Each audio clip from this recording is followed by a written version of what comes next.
মৌসুমে কখনো বা বৃষ্টি, কখনো বা কাঠফাটা রোদ। তো এই বৃষ্টি, এই কাঠফাটা রোদেই আমরা খুবই সুন্দর এবং ইউনিক এবং খুবই সাধারণভাবে বাট অসাধারণ একটা রান্না নিয়ে আসলাম। সেটা হলো ট্যাংরা মাছের ঝোল, যেটা এই সামার ডেতে ভীষণই ভালো লাগার। আমি এখানে দেখিয়েছি আপনাদের যে বিচিগুলো, সেই বিচিগুলো দিয়ে আপনারা সেটা হলো আমার ছিল বিচি হলো জামের বিচি, আর আপনার লটকনের বিচি। এগুলো আপনারা ফেলবেন না, না ফেলে এগুলি খেয়ে বিচিগুলো সংগ্রহণ করবেন। আর এবং যখন বাইরে যাবেন এগুলো মাটিতে ফেলবেন, তাহলে সেটার থেকে গাছ উঠবে। আর আমরা ওয়াটার ফিল্টার ব্যবহার করি, কারণ আমরা ঢাকায় থাকি তার জন্য। আর অনেক জায়গাতেই ঢাকার অনেক জায়গাতে পানির সমস্যা আছে, অবশ্যই আপনারা জানেন যারা ঢাকায় থাকেন। আর আমি অর্জুন গাছ ছালটা ভালো করে ধুয়ে সবাই যেন খেতে পারে এই জলটা, তার জন্য আমি ফিল্টারে যে জলটা ভরে একটা জগের ভিতরে তারপরে অর্জুন গাছের ছালগুলো দিয়ে দিলাম এবং বাকি জলগুলো ফেলে দিলাম।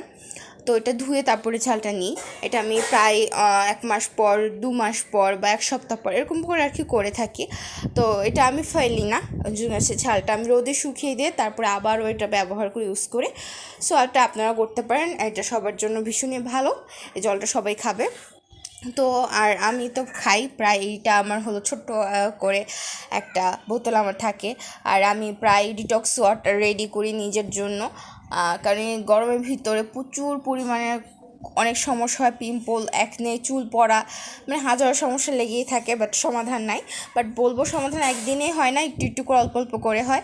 আর আমি এই দিক দিয়ে ভিডিও দেখতেছি, পাশাপাশি মার এই রান্নার ভিডিও করতেছি, প্লাস আমি কিছু করার চেষ্টা করতেছি, বাট এখন পর্যন্ত কিছু করতে পারতেছি না।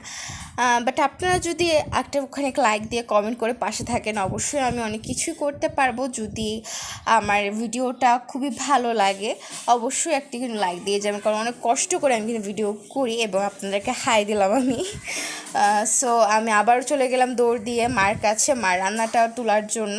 আর মা কিন্তু যেটা দিয়েছে কড়ার মধ্যে, তেল দিয়েছে, জিরা দিয়েছে, গরম তেলের মধ্যে দিয়েছে পেঁয়াজ কুচি আর হলো কাঁচামরিচ কুচি। এই দুটো দেওয়ার পরে সমস্ত মশলা দিয়েছে, যে মরিচের গুঁড়ো, ধনিয়া গুঁড়ো, জিরা গুঁড়ো, দেন গিয়ে ধনিয়া গুঁড়োও দিয়েছে। তো সব মশলাগুলো এখানে দিয়েছে, তারপরে লবণ দিয়েছে স্বাদ মতো।